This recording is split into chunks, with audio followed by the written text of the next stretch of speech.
तो दोस्तों भारतीय एयरटेल ने अपने क्वार्टर फोर के नंबर को डिस्क्लोज कर दिया है। तो चलिए देखते हैं क्या है क्वार्टर फोर के नंबर्स के अंदर। लेकिन उससे पहले बता दूं, कंपनी का डिविडेंड की भी अनाउंसमेंट की गई है इस क्वार्टर में। 16 रुपये के हिसाब से कंपनी आपको डिविडेंड देने जा रही है। चलिए कंपनी के नंबर देख लेते हैं क्या देखने को मिल रहा है। डाटाबेस के लिए यहाँ पे मिलियंस में दिया गया है। मैं आपको क्रोस में कन्वर्ट करके समझाता हूँ कैसे क्या हुआ है। तो देखिए पिछले क्वार्टर की बात करते हैं तो पिछले क्वार्टर में कंपनी ने 45,129 करोड़ का रेवेन्यू जनरेट किया था ऑपरेशन के थ्रू। पिछले साल की बात करते हैं तो 37,599 करोड़ के आसपास, जबकि अभी देखें तो बढ़ के 47,876 करोड़ आपको जाता हुआ देखने को मिला। तो साल से साल जाते हैं तो साल से साल कंपनी के रेवेन्यू के अंदर एक बेहतरीन तेजी आपको देखने को मिल रही है।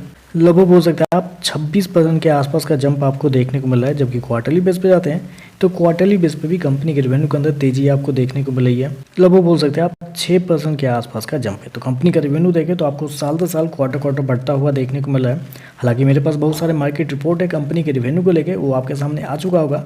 उसमें अगर आप गौर करते हैं तो हर किसी ब्रोकर का मानना था कि इस क्वार्टर में कंपनी के रेवेन्यू आपको बढ़ते हुए देखने को मिलेंगे साल दर साल, क्वार्टर दोनों। और जो एवरेज अनुमान आपका निकल के आता है वो आपका निकल के आता है 48,500 करोड़ के आसपास। तो आप कह सकते हैं जितना मार्केट का अनुमान था एग्जैक्टली उतना ही आपको आता हुआ देखने को मिला है। तो लगभग इनलाइन आप कह सकते हैं, इनलाइन कंपनी के रेवेन्यू आपको देखने को मिल रहा है। खर्चे की बात करते हैं तो देखिए पिछले क्वार्टर में कंपनी 20,532 करोड़ खर्च किए थे। पिछले साल 18,234 करोड़ के आसपास, जबकि अभी देखें तो कंपनी खर्चे 20,867 करोड़ आपको जाता हुआ देखने को मिल रहा है। तो खर्चे भी देखें तो खर्चे भी आपको कंट्रोल में आपको देखने को मिले हैं साल दर साल, क्वार्टर दोनों। चलिए कंपनी का प्रॉफिट क्या निकलता है वो देखते हैं।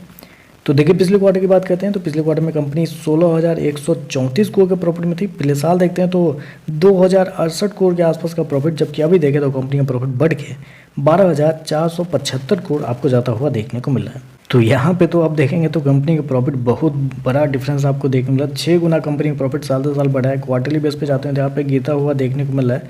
लेकिन बहुत सारे एडजस्टमेंट किए गए यहाँ पे, बहुत सारे एडजस्टमेंट है। पहले तो आप कंपनी के टैक्स को ले लेते हैं।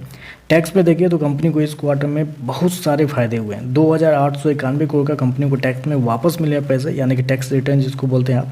पिछले क्वार्टर में 757 करोड़ कंपनी ने टैक्स दिए थे, जबकि पिछले साल 709 करोड़ के आसपास। तो टैक्स इस क्वार्टर में कंपनी ने बहुत सारे दिए हैं, मतलब बहुत सारे कंपनी को वापस मिले हैं, जिसकी वजह से इतना बड़ा प्रॉफिट देखने को मिल रहा है। और दूसरा अगर कंपनी के एक्सेप्शनल आइटम को देखते हैं तो पिछले क्वार्टर में कंपनी को एक्सेप्शनल आइटम में लगभग बोल सकते हैं आप 7,545 करोड़ का फायदा हुआ था। पिछले साल 2,455 करोड़ का नुकसान हुआ था, जबकि इस क्वार्टर में 140 करोड़ का नुकसान हुआ है। तो एक्सेप्शनल आइटम भी देखें तो कंपनी को ऊपर नीचे होता हुआ देखने को मिला है पिछले 2-3 क्वार्टर से।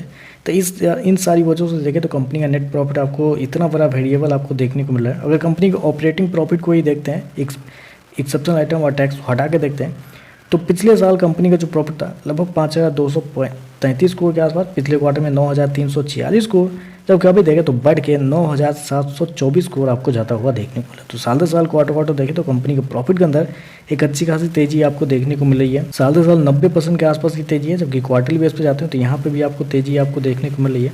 लेकिन बेसिकली मार्केट की जो रिपोर्ट है कंपनी के नेट प्रॉफिट के ऊपर है, तो वो देख लेते हैं, क्योंकि मेरे पास बहुत सारी रिपोर्ट भी है, तो वो उसके सामने देखेंगे आप। तो हर एक ब्रोकर का मानना था कि इस क्वार्टर में कंपनी का प्रॉफिट बहुत शानदार इस क्वार्टर में देखने को मिल सकते हैं। और कंपनी के जो मार्केट का जो अनुमान था वो था लगभग आप बोल सकते हैं 5,800 करोड़ के आसपास। तो यहाँ पे तो देखें तो मार्केट के अनुमान से तो कई ज़्यादा बेहतर आपको देखने को मिल रहा है। जितना मार्केट का अनुमान था उससे तो डबल आपको देखने को मिल रहा है। तो ओवरऑल देखें तो नंबर अच्छे देखने को मिल रहा है, खराब नहीं है यहाँ पे कुछ।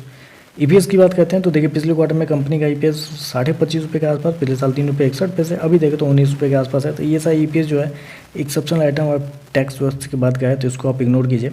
ओवरऑल अगर देखा जाए तो रेवेन्यू बहुत शानदार आपको देखने को मिले, जितना मार्केट का अनुमान था उतना ही देखने को मिला। तो इनलाइन रेवेन्यू है। प्रॉफिट देखें तो ऑपरेटिंग प्रॉफिट आपको साल दर साल, क्वार्टर बढ़ता हुआ देखने को मिला है। और नेट प्रॉफिट की बात करते हैं तो कुछ एक्सेप्शनल आइटम है टैक्स की वजह से बड़ा देखने को मिला है, लेकिन उसको भी अगर हटा के देखते हैं तो कंपनी का प्रॉफिट जो है मार्केट एस्टिमेट या उससे थोड़े से बेहतर आपको देखने को मिल रहा है। तो चलिए बस आज के लिए बस इतना ही। वीडियो पसंद आए तो लाइक कीजिएगा, साथ में साथ चैनल को सब्सक्राइब कीजिएगा। धन्यवाद।